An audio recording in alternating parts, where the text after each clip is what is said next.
इस कहानी में दिखाया जाता है कि विदेश जाने के लिए क्या सिस्टम बना रखा है, कैसे आजकल शादी कॉन्ट्रैक्ट होते हैं विदेश जाने के लिए, जिस झांसे में बहुत सारे परिवार फंस चुके हैं और बर्बाद भी हुए हैं। तो दोस्तों, कहानी की शुरुआत में हम देखते हैं कि पुलिस स्टेशन के बाहर लोग प्रोटेस्ट कर रहे होते हैं। मीडिया, सोशल मीडिया, हर जगह नवदीप की बात चल रही। बताया जा रहा था कि शादी के बाद कनाडा ना बुलाने पर मनप्रीत ने सुसाइड कर लिया। न्यूज में हेडलाइन बन चुकी नवदीप को कनाडा से डिपोर्ट कर दिया जाता है और उधर मनप्रीत का परिवार इंसाफ की गुहार लगाए बैठा था। वापस आने पर नवदीप सरेंडर कर देती है और उसको रिमांड पे लिया जाता है। जेल में कहानी जाती है फ्लैशबैक में। नवदीप का घर दिखाया जाता है कि उसके घर इमिग्रेशन एजेंट आता है जो कि उसकी शादी के लिए रिश्ता लेकर आता है, पर उसका परिवार गरीब होने के कारण घबराता है। तो वो बताता है कि आपको कुछ करने की जरूरत नहीं, लड़के वालों की कुछ डिमांड नहीं है, बस नवदीप अपना आइलेट्स क्लियर करे तो उसके कनाडा जाने का खर्चा ससुराल वाले उठाएंगे, जो कि एक तरह का अग्रीमेंट होता है। शादी के थोड़े दिन बाद नवदीप पूरे खर्चे की लिस्ट मनप्रीत को दिखाती है तो 50 लाख का खर्चा सुनकर उसके परिवार में थोड़ा सा तनाव होता है, इतना खर्च कैसे करेंगे। परंतु मनप्रीत घर वालों को समझाता है कि नवदीप कनाडा जाकर उसको भी वहां पर बुला लेगी और वो मान जाते हैं। नवदीप का वीजा आने पर वो कनाडा चली जाती है। अब कहानी आती है आज के दिन में। नवदीप को कोर्ट में ले जाया जाता है और उसको रिमांड पर लिया जाता है और रिमांड पर पूछताछ में बताती है कि कनाडा जाने के 2 महीने के बाद मनप्रीत उससे झगड़ा करता है और उसको कनाडा बुलाने के लिए धमकाता है, पर नवदीप सोचने के लिए वक्त मांगती है और उसकी पूरी बातें सुनती है और आखिर में अपनी बात बोलकर फोन रख देती है। फिर पुलिस बताती है उसके बाद जो उसने बोला, उसने तंग आकर नहर में कूदकर अपनी जान दे दी और नवदीप के नाम का सुसाइड लेटर लिखा जो नवदीप को दोषी ठहराने के लिए पुख्ता सबूत था। उधर नवदीप का केस लड़ी छाने के लिए एक वकील राजी हो जाता है। अगले दिन कोर्ट में कार्रवाई चलती है। ऑपोजिट वकील बताता है कि नवदीप के खिलाफ सुसाइड लेटर और उसने खुद अपना जुर्म कबूला है, जो उसको 10 साल की सजा और फांसी की सजा सुनाने के लिए मांग करता है। परंतु नवदीप का वकील समृत सिंह 10 दिन का समय मांगता है अपने क्लाइंट से बातचीत करने के लिए और बचाव में सबूत जुटाने के लिए। समृत एक न्यू ज्वाइनिंग वकील है जिसके पास कोई केस नहीं होता है और इसलिए अपना नाम बनाने के लिए भी यह केस लेता है। उधर नवदीप और समृत दोनों में कहा सुनी हो जाती है क्योंकि नवदीप कुछ भी नहीं बता रही थी। फिर वो गुस्से में बताती है उसको एक कातिल के मरने का कोई अफसोस नहीं है। इस बात पर समृत चौंक जाता है और पूरी बात जानने की कोशिश करता है तो नवदीप उसको बताती है मनप्रीत ने उसकी बहन को अपने प्यार में फंसाकर धोखा दिया था, जिसकी वजह से उसने सुसाइड कर लिया था, जिसको नवदीप अपनी जान से भी बढ़कर मानती थी। फिर 3 साल बाद मनप्रीत का रिश्ता नवदीप के घर आता है एक इमिग्रेशन एजेंट के जरिए। तो नवदीप मनप्रीत की फोटो देखकर चौंक जाती है और बदला लेने की सोचती है और उसको बर्बाद करना चाहती है। दोस्तों, समाज में लारेज के और लड़की के सुसाइड करने को अलग अलग नजरिए से देखा जाता है। नवदीप का सच जानने के बाद उसके परिवार को राहत मिलती है कि अब जाकर उनकी बेटी को इंसाफ मिला है जिसने सुसाइड किया था,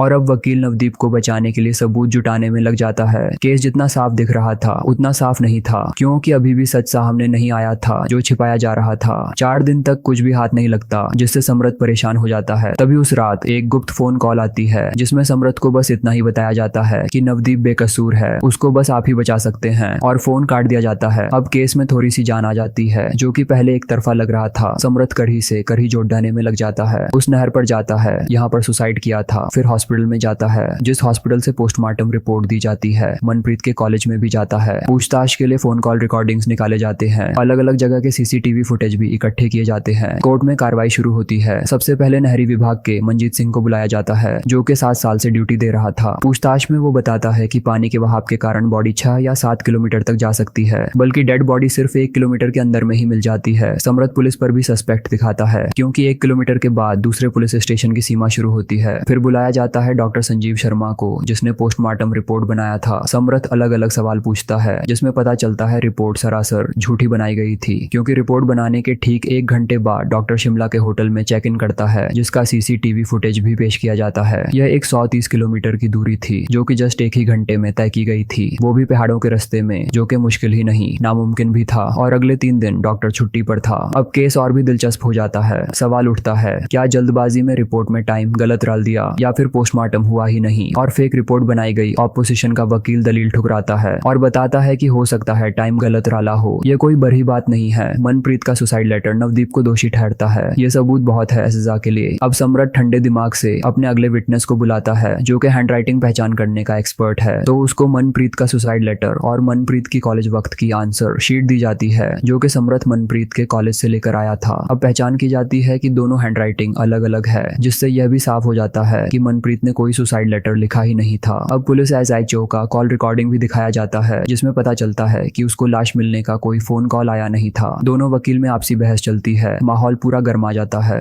अगर सुसाइड नहीं किया तो फिर कातिल कौन है। केस ने अलग ही मोड़ ले लिया था, यहाँ पर कुछ नहीं पता चल रहा था। बात अटक जाती है। मनप्रीत के माँ बाप को इंसाफ दिलाने पर आखिर कैसे मिलेगा इंसाफ। अब कटहरे में बुलाया जाता है मनप्रीत के दोस्त अमरदीप को। सवाल पूछे जाते हैं। अमरदीप डर जाता है। वो बताता है सुसाइड वक्त वो घर पर था। तो समरत जज साहिब को पेन ड्राइव देता है जिसमें थी हॉस्पिटल की फुटेज। उसमें साफ साफ दिखता है मनप्रीत को अमरदीप ही अपनी गाड़ी से हॉस्पिटल में लेकर आया था। उस टाइम बॉडी में कोई मूवमेंट नहीं थी। तो इल्जाम अब अमरदीप के ऊपर आता है कि उसने ही अपने दोस्त को मारा है। परंतु अमरदीप रोने लगता है। वो रोता रोता सब सच बताता है कि उसने अपने दोस्त को नहीं मारा, वो खुद ही मरा है। अमरदीप बताता है उस दिन मनप्रीत नवदीप को बार बार फोन कर रहा था पर वो रिस्पॉन्स नहीं दे रही थी। फिर मनप्रीत नवदीप को धमकी देता है कि वो उसको जानती नहीं, वो कैसा इंसान है। वो उसको खूब धमकाता है। तो नवदीप बताती है वो उसको कनाडा क्यों नहीं बुलाना चाहती। क्यों? कि उसकी वजह से 3 साल पहले जिस एला रिश्की ने मनप्रीत की वजह से सुसाइड किया था वो उसी की बहन थी। मनप्रीत से अपनी बहन का बदला लेने के लिए ही उसने उसको बर्बाद करने के लिए मनप्रीत का इतना खर्च करवाया जो कि जानबूझकर करवाया गया था। मनप्रीत के पैरों तले जमीन खिसक जाती है और गाड़ी में बैठता है और नशे की ओवरडोज की वजह से वहीं पे मर जाता है। फिर अमरदीप उसको हॉस्पिटल लेकर आता है पर वो तो पहले ही मर चुका था। अमरदीप अपने चाचा को कॉल करके बताता है जो कि वही SHO है जो इस केस को लीड कर रहा था। उसका चाचा उसके ऊपर गुस्सा होता है कि वो इसको हॉस्पिटल क्यों लेकर आया। अभी वो सभी बैठे सोच ही रहे थे कि अब क्या करें। तभी अमरदीप बताता है कि उसने घरवाली से जगड़ा करके गुस्से में ओवरडोज ले ली। क्यों? कि वो उसको कनाडा नहीं बुला रही थी। अब SHO निजी फायदे के लिए अपना दिमाग चलाता है जिससे ये पूरी कहानी घूमी थी। कॉल करवाया जाता है कि आपके बेटे ने नहर में कूदकर जान दे दी। सुसाइड लेटर भी उसी वक्त लिखा जाता है और एक फेक पोस्टमार्टम रिपोर्ट बनाई जाती है। साबित हो जाता है कि मनप्रीत अपनी मौत मरा था और नवदीप बेकसूर है, परंतु उसको 420 के केस में सजा जरूर मिलती है। आपको यह सवाल होगा कि आखिर वो फोन कॉल उस रात समरत को किसका आया था, तो ये जानना बनता भी जरूर है। जो कि आखिरी सीन में दिखाया जाता है वो फोन कॉल उस हवलदार का था जिसने FIR लिखी थी। तो दोस्तों सभी पुलिस वाले एक जैसे नहीं होते, कुछ ईमानदार भी होते हैं। तो दोस्तों कहानी में पता चलता है कि कैसे फॉरेन जाने के नाम से लोगों को ठगा जा रहा है और सुसाइड केस बढ़ते जा रहे हैं, पर फिर भी लोगों की आंखें क्यों नहीं खुलती। आखिर कब तक ऐसे सुसाइड होते रहेंगे। थोड़ा सा जागरूक होने की जरूरत जरूर है। तो दोस्तों मिलते हैं अगली नई कहानी नए केस में। धन्यवाद।